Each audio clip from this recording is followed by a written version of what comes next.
Good morning, everybody. Welcome to session 1A, Elevating Conference Accessibility and Inclusion for Individuals with Deafblindness, merging best practices from vision, hearing, and dual sensory impairment. My name is Marta Zaharia, and I am the moderator for this session. It is my honor to introduce our distinguished speakers. Dr. Natalie Martiniello. Did I do okay? Thank you. Is a CIHR Health Systems Impact postdoctoral fellow at Concordia University. In collaboration with l'Institut Nazareth et Louis Braille, I tried. Thank you. She is also a course instructor in the graduate program in vision impairment and rehabilitation at the University of Montreal. Prior to this, she worked as a certified vision rehabilitation therapist. Her research focuses on inclusion, diversity, equity, and accessibility for blind and low vision individuals. As a person with lived experience, she is deeply committed to the initiatives that support accessible, inclusive learning and equitable access to information. She is the past president of the Braille Literacy Canada, a director of the International Council on English Braille, and the co-founder and vice chair of the International Network of Researchers with Vision Impairment and their allies. Walter Wittich is an associate professor at the School of Optometry at the University of Montreal in Quebec. I can't do it. In Quebec, Canada. His research focuses on the rehabilitation of older adults with combined vision and hearing loss. His research domains include basic sensory science, as well as medical, psychosocial, and rehabilitation approaches to sensory loss. He is an inaugural chair of the Deafblind International Research Network, a fellow of the American Academy of Optometry, and is Quebec's first certified low vision therapist. And joining Natalie and Walter this morning as a discussant is Anne-Marie Wathrow, a former medical practitioner and current lived experience postdoctoral fellow at the Centre for Disability Research and Policy at the University of Sydney, Australia. Please welcome our panel. So the mic? Yeah, the mic is directly in front there. All right, perfect. Perfect. Okay. Hello, everyone. This is Natalie Martiniello speaking, and thank you for joining us today as we talk about elevating conference accessibility for blind and deafblind people. We all know that accessibility matters, but our hope today is that we can also move beyond this discussion to talk about how we can achieve sustainable change. So I'm going to begin by providing some background on research related to the inclusion of people with disabilities in science and academia as a whole. We'll then introduce a toolkit that was co-developed to enhance conference accessibility. And then we'll turn to a broader discussion about the importance of these themes by drawing on our individual lived experiences as a person who is blind, that is myself, a person with deafblindness, and a sighted ally. I'm going to attempt to switch the slide. Did that work? Okay, perfect. All right. So as many of us know in the room, people with visual impairments and dual sensory impairments continue to experience a high level of unemployment. But this is especially true in fields of health and science, where people with disabilities remain significantly underrepresented. This is important because we know that representation matters. People with disabilities, like other areas of diversity, bring unique experiences. One tangible example, but certainly not the only one, is when we look at the literature regarding the abandonment of assistive devices. Researchers with disabilities have emphasized This is in part because people with disabilities are not always meaningfully included as experts and partners from the start during the early stages of this research, which can lead, of course, to devices that don't necessarily reflect the needs and wants of the community. There have been growing calls to better embed disability within broader discussions of equity, diversity, and inclusion, and we'll talk about some of those today. And we know that this is important because we need our future leaders to better reflect the diversity of the populations they serve.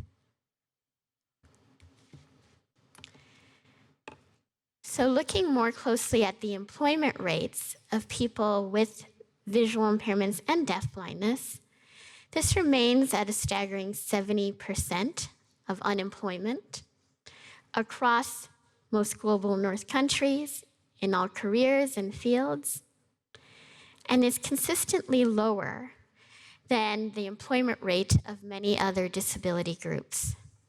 Another aspect that we often don't talk about is that there is also a high rate of underemployment. That is, people with disabilities who are not in positions that reflect their qualifications or career choices, even when they are employed. This is important when we are thinking about conferences, which is an opportunity to build leadership and networking skills.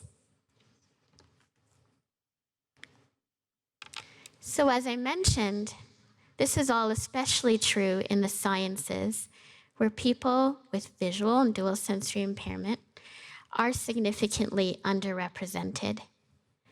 A recent study indicates that grant funding from NIH applicants with a disability declined from 1.9 in 2008 to 1.2 in 2018.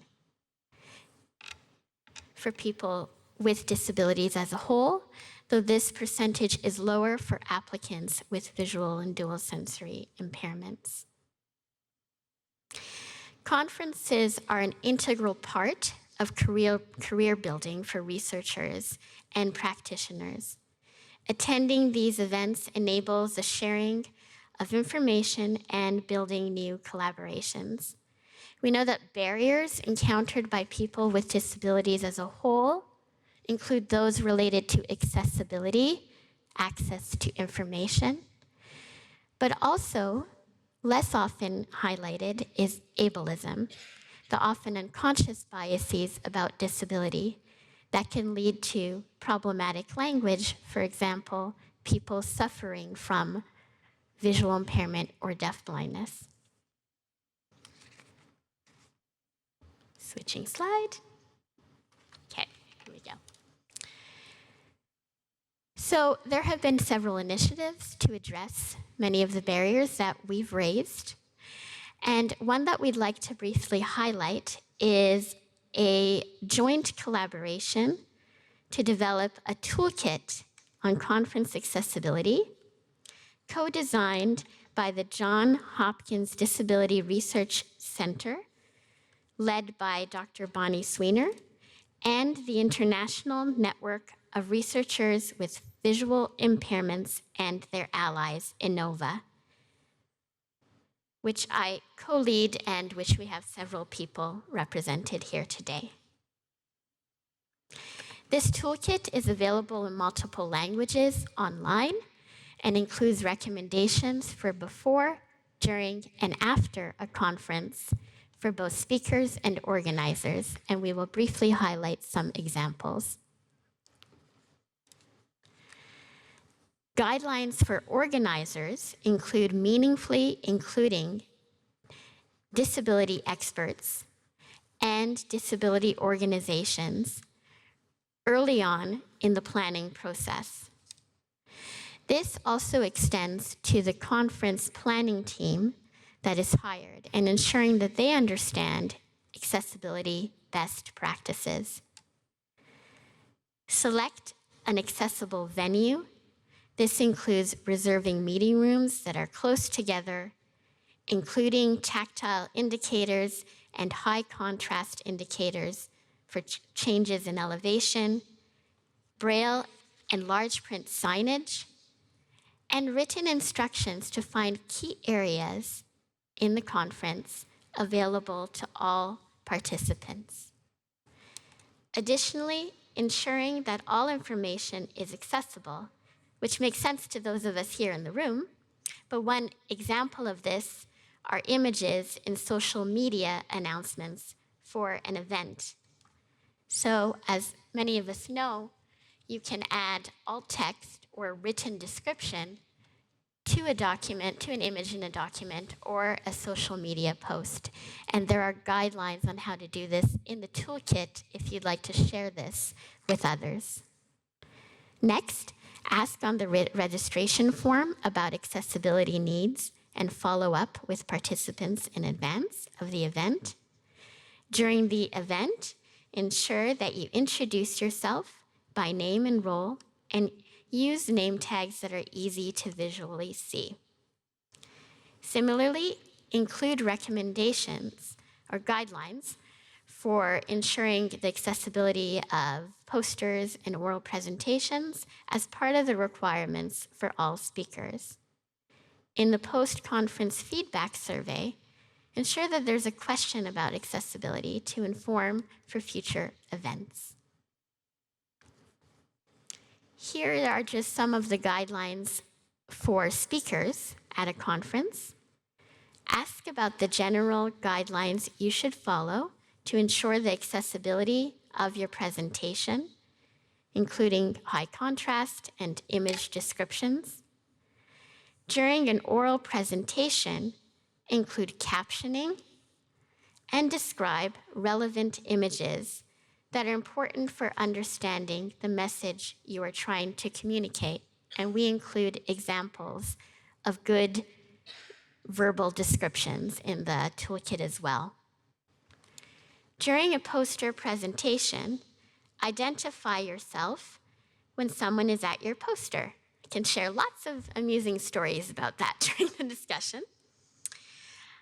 Similarly, produce business cards that include both print and braille, and consider other ways to enhance the accessibility of your posters, such as having braille and large print points available to distribute, and a QR code on your poster where participants can access an electronic accessible version.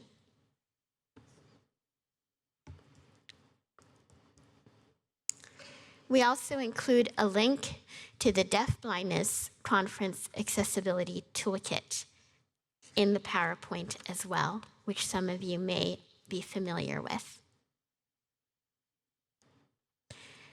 With that being said, we'd now like to turn to a broader discussion about these themes and also move beyond the concept of accessibility. And so next I'd like to invite Walter, who will share his perspectives on what he's learned about equity, diversity, inclusion, and accessibility from the perspective as a sighted ally. And for context, Walter was previously my PhD supervisor during my PhD. Thank you. Thank you, Natalie. I'll guide you back to you. So, thank you, Natalie, for giving us the intro to the topic. Of course, we are doing this as we are here. You as audience members, us as panelists, and in a moment I will hand things over to Anne-Marie Watherow, who of course comes to us from the perspective of lived experience attending conferences as an individual with deafblindness and as a scientist. It is clear to all of us that accessibility for conferences will take time, it will take money, and it will take goodwill. And even when we have all of these things, it's still difficult. So I have communicated with colleagues that know nothing about sensory impairment, that are trying to follow our footsteps to make things easier, to make things more accessible. And when they were initially faced with the toolkit, they got very scared because, of course, in theory, the demands are humongous. And so we engaged in a communication about how this would be a gold standard that we work towards. It is unlikely that every event will be able to cover every aspect on each component of accessibility, but the more, the better, right? So it is this opening this door that inclusion becomes more and more of a reality as we go forward. And in the end, my main role as a sighted and hearing ally is that sometimes it is easier for me to advocate on behalf of those that require these assessments, because I will not come across, and this is very politically incorrect, but I will not come across as needy. And I am sure that this has happened to some of you in the room as well, that there is a stereotype that follows this constant request for accommodations. And it sometimes leaves a bit of a negative aftertaste. And so as an ally, I don't have to worry about this. I can just stand up and saying, well, we need this, we need that, and how are we going to do that? So it's an important and interesting role as allies, not only to be understanding, but also to advocate this way, and to do it in an optimistic, positive way instead of creating the confrontational darkness that we sometimes face. So something that I thought would be useful for us in this discussion is to hear directly from the lady, Anne-Marie. Speak to us a bit about your lived experience in this context. I'm just going to ride that one, it'll be easier. You want me to start? Now, I'll hold this. Okay. Hi, everybody. One of the important things is that infrastructure and technology accessibility is really important, and a lot of what's been gone through relates to that. And it's incredibly important, as some of the panel members here have fallen off podiums that haven't been railed, accessible or marked in a tactile way, and Walter's not one of them. So what I'd like to talk about is something that I experience all the time, which is the relational aspects of accessibility, the people.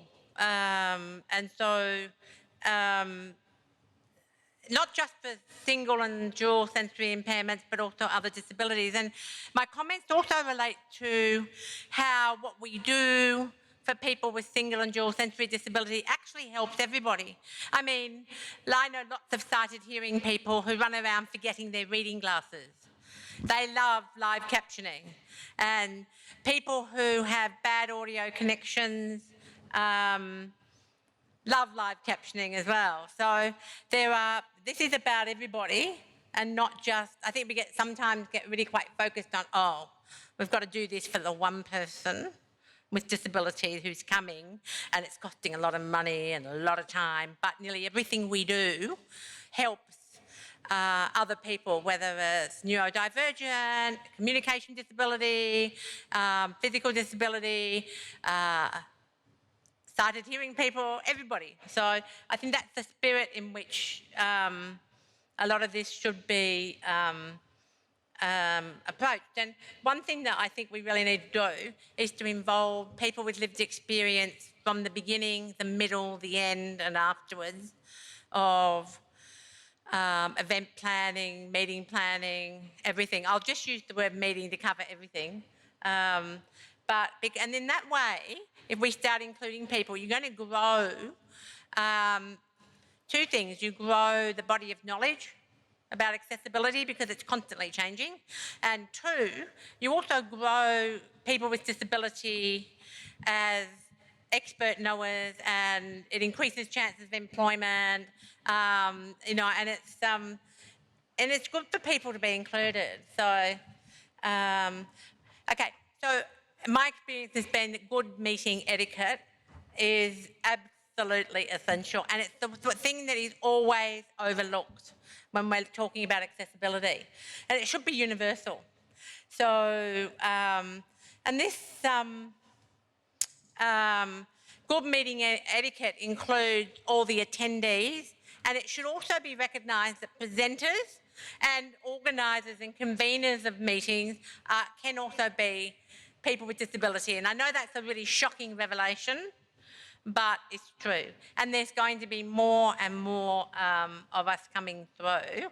So, Natalie, go us.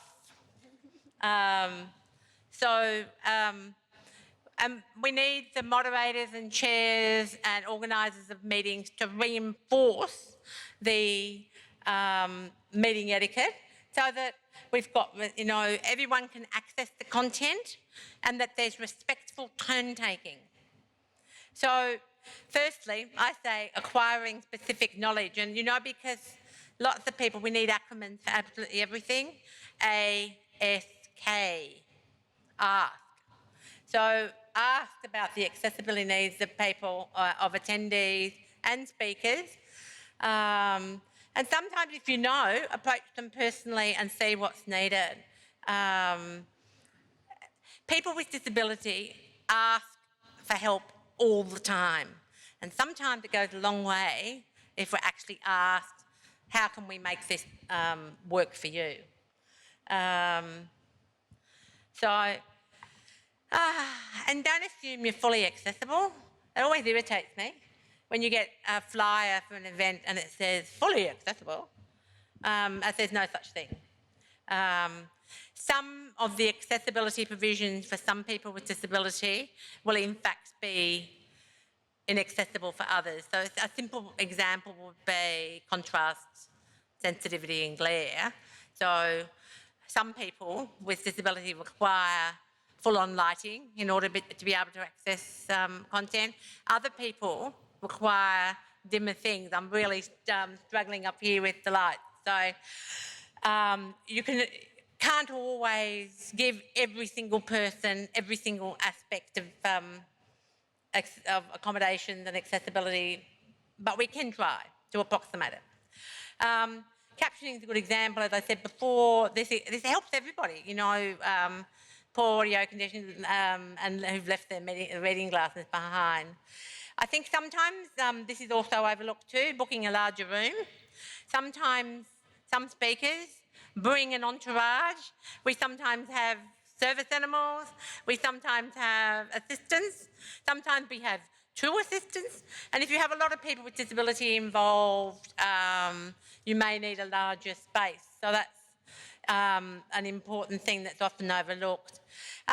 Responding to accessibility inquiries, when you're an organiser, it's really important to actually respond straight away, as soon as it's reasonably practical, to respond to an accessibility inquiry. Don't leave it for a week or 2 weeks or anything like that, because that's actually really disrespectful. So value every inquiry you get as to how to make a meeting more accessible. Value it. It's really important. And respond. And I love the classic response of when 9 times out of 10, when you say to people, oh, this is not working for me, or this is inaccessible for me, and they go, oh, right, I'll fix that, and then they disappear forever. And the way we position speakers, we need to position them so that lip readers can lip read them. And I suppose this is really important in both virtual and hybrid meetings. At the university where I've been, that was a really big problem for students in classes, was that the lecturers were often positioned in such a way, especially during COVID, such that the lip readers couldn't lip read them. So you need to pay attention to that. And blinds up, blinds down, depending on the needs of the people in the room and on the podium.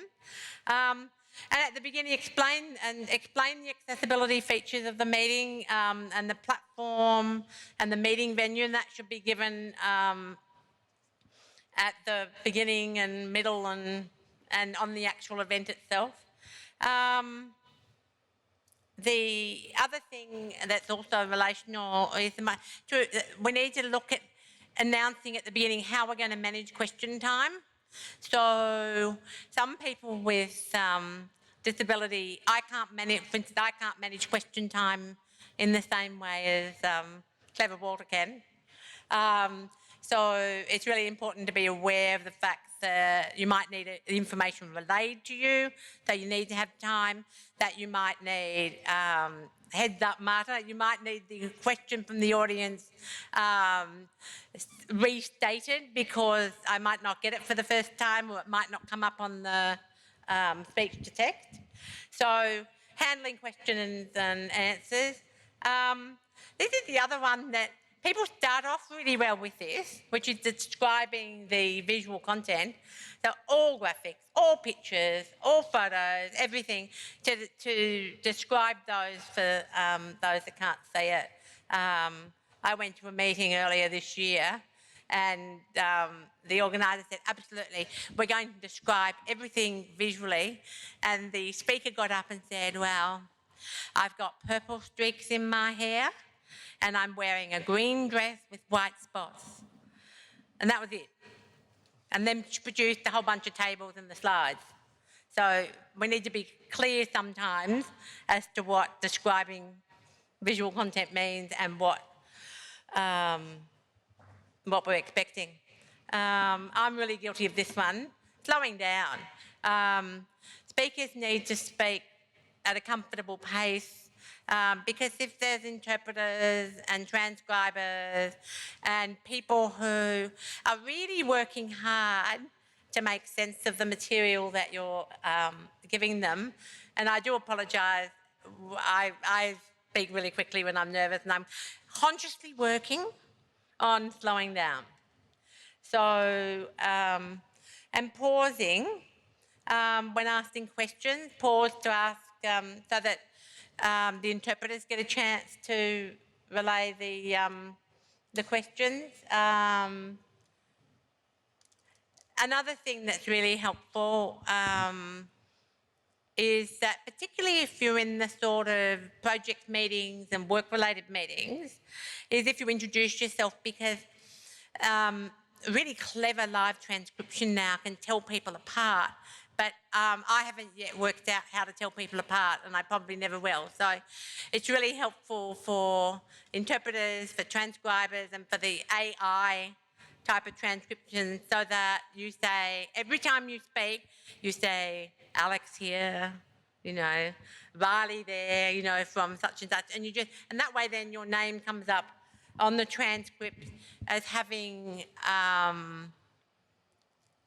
contributed to that section, because otherwise the transcript just reads as one long monologue, which without actually indicating who said the really contentious thing.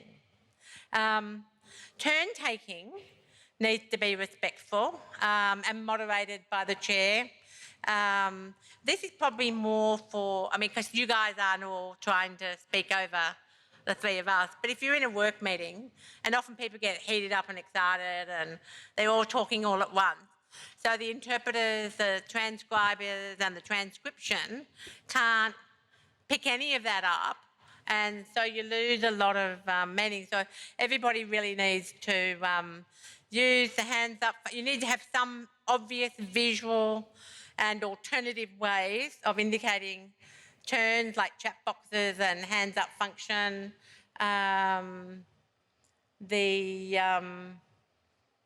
Reading aloud, if you're using a chat box, not everybody can see it. So if you're reading aloud, the question from the chat box is really helpful.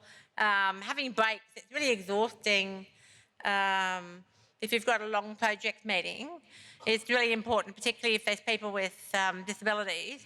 It's really exhausting being a disabled person, in case anyone hasn't worked that out. And having a break just to kind of recharge and rehydrate sometimes is important. Another thing is empowering people to actually jump in and say, oh, could you slow down?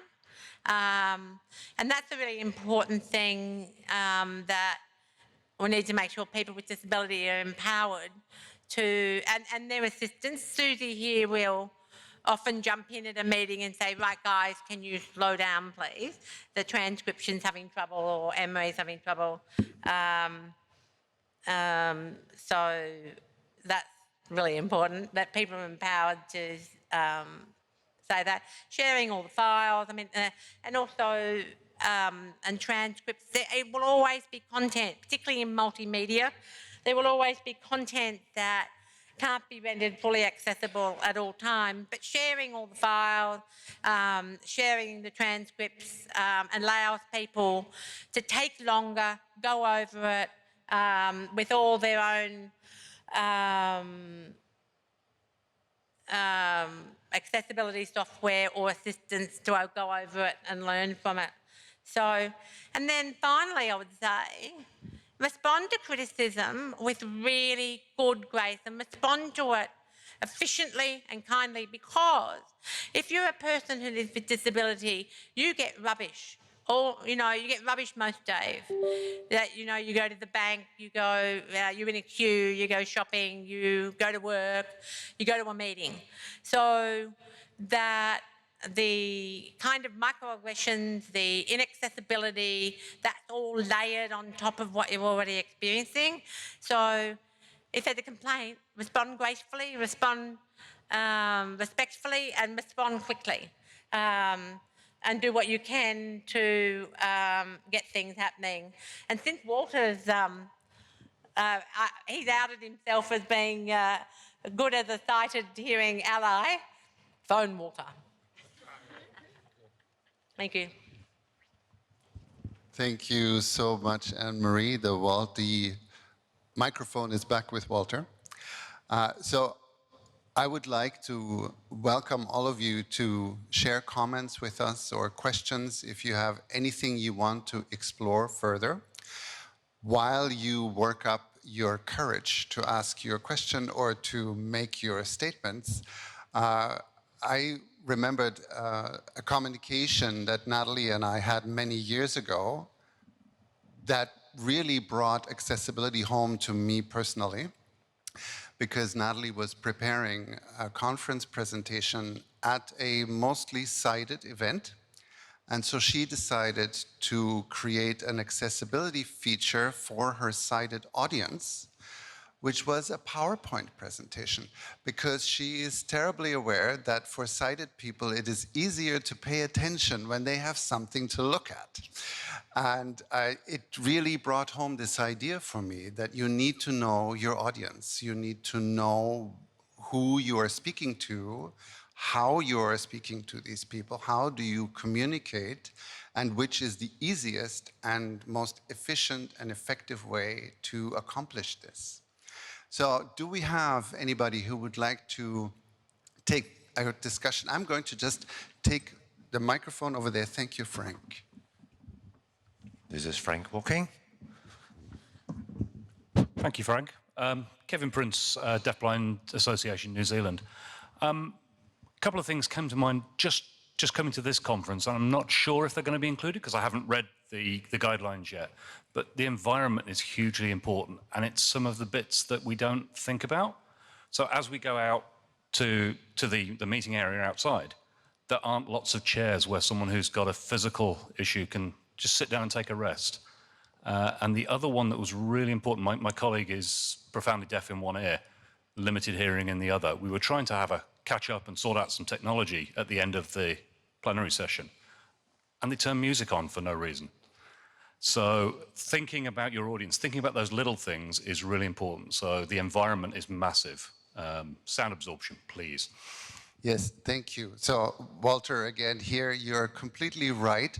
One of the weird human effects is that when we focus on something, we end up not seeing the rest. And so even this event, we have been focused on sensory impairment, deafblindness. So motor requirements are not necessarily the top of the list, right? Because that's not what we do, right? But it turns out it is. We do disability. Natalie, if you want to add to this, because we've had multiple conversations with other activists that go beyond the sensory idea. Yes, this is Natalie speaking. So yeah, this is exactly correct, is that everyone has different needs, and this is why in the disability advocacy space, we tend to talk about universal design, where you try to capture the diversity that kind of exists among all people, and try to do that proactively. And when the person who just commented about the physical environment, that actually had me thinking about the exhaustion or the labor that is often attached to disability, that it can be very exhausting to have to navigate an environment that is not easy for you to figure out if you have a visual and hearing impairment, or even only one or the other, or whatever your particular lived experience is. There is a lot of cognitive attention that is needed to try to make that happen while you are also trying to network. And so I guess the thing that I have been thinking about during this discussion is that even if not all of the guidelines that we all talk about can be implemented in one sweeping shot during a conference, everything that we do will work to minimize that labor, the disability labor that those of us with lived experience will understand. And the impact of every action we take to be a supportive ally can have very, very big effects for the people who are directly impacted. Thank you, Natalie. Back to Walter. Anne-Marie, would you like to add anything? Sam May here. I think when we're planning things that it's easy to, like, I can think from a deafblind perspective, I suppose, but even with lived experience, it's only part of a whole. Like, it's a hugely diverse sort of group. So I find it easier to think along the lines of disability generally, all different types, and multiple disability. And the other thing is multiple disability is really common as well. So it's important that we don't get sucked into, oh, I've covered the blind people, I've covered the deaf people, I'm good to go. It's about saying, okay, from the outset, we're thinking pretty global, because people with disability aren't always just one thing. And, you know, you might need, you know, a parents area for certain types of meetings. You might need, you know, and as Natalie pointed out, you still need to think about environmental aspects, as well as the relational ones, which are really important when there's a communication disability involved. So I find and it's big and it's hard, and there's a lot to cover, but as Natalie said, and Walter have alluded to, is it's about chipping away at the whole and making it better, you know, bird by bird.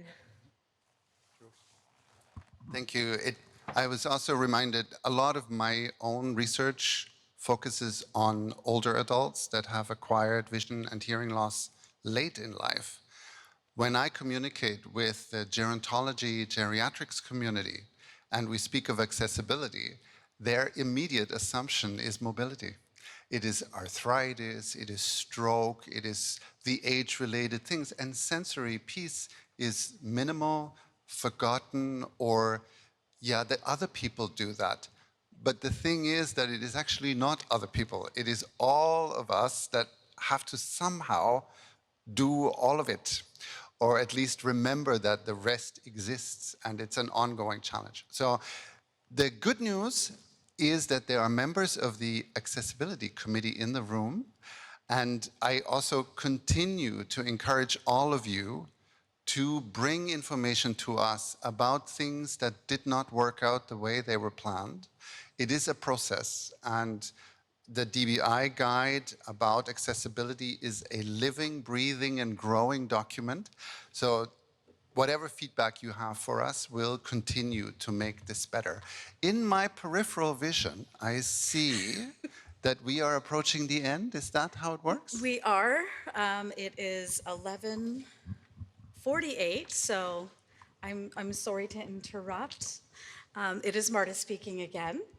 I do want to thank you, Natalie, Walter, and Anne-Marie, for sharing your knowledge with us today. And we do have a little token of appreciation, which I'm going to hand to you now. Oops. So, Natalie, I've got it directly in front. It's in a red bag, and there's a card on the front. Thank you so much. Anne-Marie. Have we done it?